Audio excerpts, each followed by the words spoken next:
Hello students, इस video से tenth के मेटल्स एंड नॉन मेटल्स के स्टार्टिंग कर देता हूं।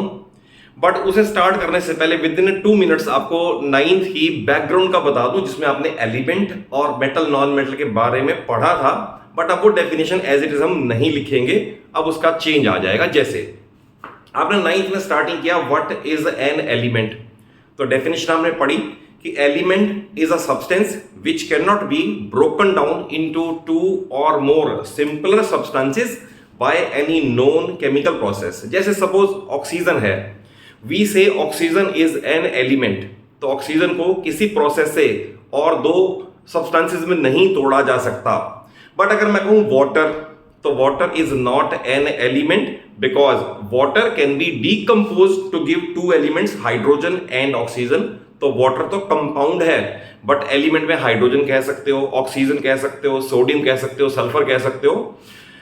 अब इनकी क्लासिफिकेशन अब नाइन्थ में पढ़ी कि व्हाट आर मेटल्स, तो आपने पढ़ा metals are those elements which are malleable, ductile and have tensile strength और कंडक्ट इलेक्ट्रिसिटी। बट अब टेंथ के पर्पज में अगर आपसे ये पूछा जाएगा कि डिफाइन मेटल और व्हाट इज अ मेटल, तो you will not write in this manner. अब आपको इसके लिए बता दूं, जो आपको सबसे जरूरी है करना, जो आपको through out chemistry rather 10th तक तो हर हाल में हेल्प करेगा और आगे भी करेगा, आपको 1 से लेकर 20 तक के एलिमेंट्स के एटॉमिक नंबर, सिंबल और नेम लर्न होने चाहिए। ये आप किसी भी बुक से देख लें, 9th में भी अवेलेबल था और 10th में भी है कि hydrogen, helium, lithium, beryllium, boron, carbon, nitrogen, oxygen, fluorine, neon, sodium, magnesium and so on. तो 20 तक आपको रटे हुए होने चाहिए। और उसके बाद आपको 9th में इनका जो इलेक्ट्रॉनिक कॉन्फ़िगरेशन बनाना था वो आना चाहिए। इसके बाद देन यू कैन ले a strong foundation on that.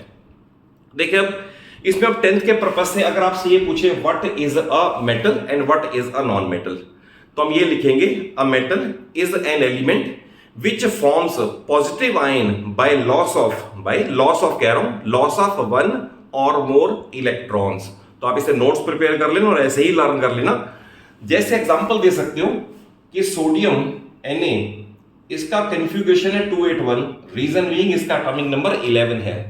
तो सोडियम क्योंकि एक इलेक्ट्रॉन लूज करता है और पॉजिटिव आयन बनाता है विद कन्फिग्रेशन 28, तो we can say sodium is a metal because it loses 1 electron to form positive ion. Likewise आप कह सकते हो लेट अस से मैग्नीशियम, तो मैग्नीशियम का 12 है, याद होना चाहिए 282 है। तो मैग्नीशियम को भी मेटल इसलिए कहेंगे क्योंकि ये 2 इलेक्ट्रॉन लूज करेगा और मैग्नीशियम आयन 28 बना देगा after loss of 2 electrons. Likewise हम एल्यूमिनियम का भी एग्जांपल ले सकते हैं। Aluminium is a metal because atomic number 13 है। अब 13 है तो वैलेंस शेल के 3 इलेक्ट्रॉन ये लूज करेगा और एल्यूमिनियम आयन बनाएगा Al+3 विद कन्फिग्रेशन 28। तो आपको मैंने डेफिनेशन बताई, उसके 3 एग्जांपल क्रिएट करके बताया कि किस तरह से कि मेटल्स इलेक्ट्रॉन को लूज करके पॉजिटिव आयन बनाते हैं। अब इसमें 1 मार्कर क्वेश्चन बहुत इंपॉर्टेंट है, वो ये है why metals are said to be electropositive in nature. तो उसका आंसर यहीं से निकलता है कि metals are said to be electropositive in nature because they form positive ion by loss of electron. Positive ion ये by loss of electron. Okay, then अब आता है what is a non metal. तो अगर ये याद हो गया तो वो इसे इजी है फिर याद करना कि non metal is an element which forms negative ion by gain of 1 और मोर इलेक्ट्रॉन्स। अगर सपोज इसमें क्लोरीन का एग्जांपल लें तो क्लोरीन है 287, एटॉमिक नंबर 17 है। तो ये instead of losing 7 it will gain 1 electron, तो आई विल राइट +1 इलेक्ट्रॉन। अब ये बना देगा क्लोराइड आयन Cl-1 और कन्फिग्रेशन बन जाएगा 288, तो ये नॉन मेटल है। लाइकवाइज ऑक्सीजन है 26, तो ड्यू टू 6 वैलेंस इलेक्ट्रॉन से नॉन मेटल है। तो ये 2 इलेक्ट्रॉन गेन करेगा, gain of 2 electrons and form oxide ion 28, it is called oxide ion. Similarly you can create 1 more example. अगर सपोज नाइट्रोजन की बात करें तो नाइट्रोजन ये याद होना चाहिए 7 है तो 2,5 कॉन्फ़िगरेशन होगा। तो ये 3 इलेक्ट्रॉन गेन करेगा और बना देगा नाइट्राइड आयन विद कॉन्फ़िगरेशन 28। तो आई थिंक कॉन्सेप्ट वाइज बिल्कुल क्लियर हो गया होगा कि मेटल्स को इलेक्ट्रोपॉजिटिव क्यों बोलते हैं और नॉन मेटल्स को इलेक्ट्रोनेगेटिव क्यों बोलते हैं। ये भी क्वेश्चन आ सकता है कि why non metals are said to be electronegative in nature, तो उसका आंसर यही लिखना है, they are said to be electronegative in nature because they form negative ion by gain of electron. तो फर्स्ट इसकी डेफिनेशन मैंने कवर की। Then है इसकी अकरेंस। तो अकरेंस में मेटल्स कहां मिलते हैं, तो जितने भी मेटल्स हैं वो सारे अर्थ क्रस्ट में फ्री स्टेट में या कंबाइंड स्टेट में मिलते हैं। ये बड़ा इंपॉर्टेंट है। इसमें भी रादर एक और डीप बात बता दूं, जो एटॉमिक नंबर 92 तक के हैं, 92 है यूरेनियम का, 92 है यूरेनियम का, यहां तक के तो नेचुरली अकरिंग है, दैट इज अर्थ क्रस्ट से फ्री और कंबाइंड स्टेट में मिल जाते हैं। और एटॉमिक नंबर हायर देन 92 वाले दे आर सिंथेसाइज्ड, यानी वो मैन्युअली प्रिपेयर्ड है, प्रिपेयर्ड बाय मैन है, नेचर में अकर नहीं करते। अब मैंने दो वर्ड यूज किए, free state and combined state. तो इसका मीनिंग है अगर आप सपोज अर्थ क्रस्ट को करने लगे, एक्सकेवेट करने लगे, तो ऐसा तो नहीं कि हमें आयरन के ब्लॉक्स एज इट इज मिल जाएंगे या कॉपर के ब्लॉक्स एज इट इज मिल जाएंगे, नहीं मिलेंगे। जितने भी रिएक्टिव मेटल्स हैं वो अर्थ क्रस्ट में कंबाइंड फॉर्म में मिलेंगे। कंबाइंड मींस या तो सल्फाइड की फॉर्म में या कार्बोनेट की फॉर्म में या ऑक्साइड फॉर्म में।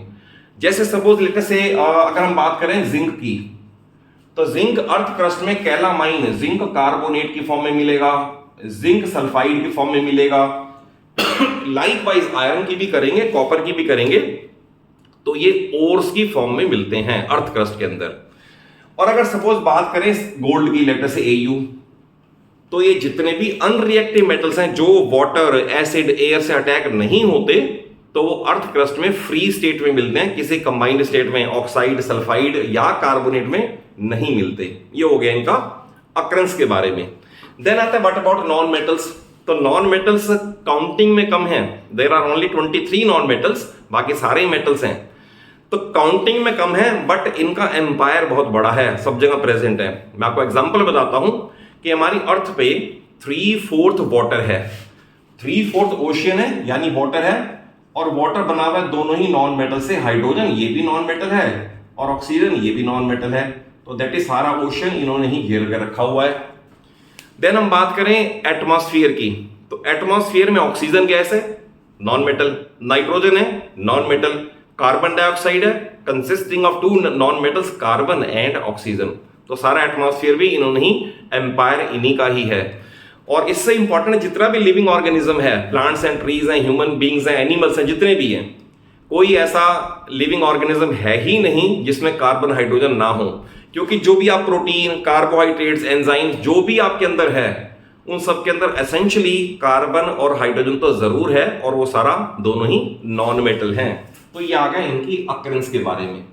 नेक्स्ट बड़ा इंपॉर्टेंट टॉपिक डिस्कस करते हैं। देखो जो मैं आपको बताता जा रहा हूं ना, आप इसके नोट्स जरूर प्रिपेयर कर लो, इन्हीं में से ही 1 मार्क्स क्वेश्चन अराइज हो जाते हैं। और किसी भी चीज को मैं बार बार अपने चैनल पे एक ही बात कहता हूं कि आपको कॉन्सेप्ट वाइज समझ के चलना जरूरी है, क्रैमिंग रट्टा नहीं कर सकते आप। समझ लो उस चीज को और उसके नोट्स प्रिपेयर कर लो। थर्ड है इसके अंदर फिजिकल स्टेट।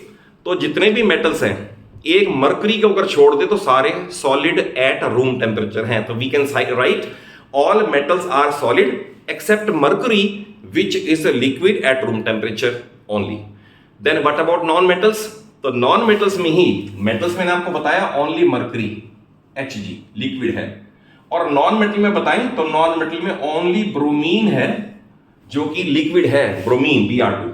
एलिमेंट पे तो Br बट मॉलिक्यूल का कहोगे तो Br2 है। तो bromine is the only non-metal which is liquid at room temperature and all other non-metals are either solid or gaseous। जैसे अगर मैं कहूं सल्फर, फिर मैं कहूं फास्फोरस, फिर मैं कहूं नाइट्रोजन, फिर एक कार्बन, सल्फर नाइट्रोजन नहीं, सल्फर, फास्फोरस, कार्बन, ये सारे सॉलिड हैं, ये सारे सॉलिड नॉन मेटल्स हैं। और सपोज मैं कहूं नाइट्रोजन, हाइड्रोजन, ऑक्सीजन, तो ये सारे गैसियस हैं। तो नॉन मेटल में या तो गैसियस हैं या सॉलिड हैं, और ब्रोमीन अकेला लिक्विड नॉन मेटल है। तो ये आ गया अबाउट 23 नॉन मेटल्स और उनकी फिजिकल स्टेट के बारे में। नेक्स्ट है पोजीशन इन पीरियोडिक चार्ट। अब क्योंकि 10th में पीरियोडिक चार्ट का चैप्टर तो डिलीट हो गया है, बट इतना तो अगर आप 10th में केमिस्ट्री पढ़ते हो बेसिक पता होना ही चाहिए पीरियोडिक चार्ट है क्या, उसका पर्पस क्या है और वो क्या होता है। तो मैंने आपको एक बुक से आपको मैं जस्ट फॉर रेफरेंस से आपको बता दूं, किसी भी बुक में या केमिस्ट्री लैब में देखोगे तो इस तरह का एक चार्ट जिसके अंदर सारे एलिमेंट्स के सिंबल्स लिखे हुए हैं, it is called periodic chart.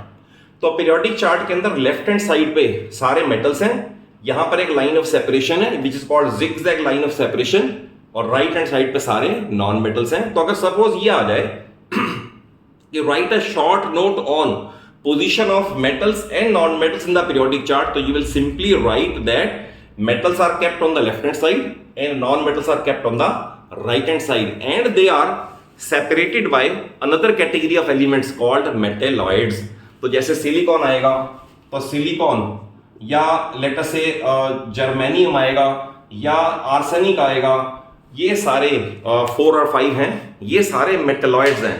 तो ये भी पूछ सकते हैं व्हाट आर मेटलॉइड्स। तो metalloids have properties intermediate between metals and non metals and they are called metalloids. तो मेटलॉइड्स ने मेटल्स और नॉन मेटल को पीरियोडिक चार्ट में सेपरेट कर रखा है।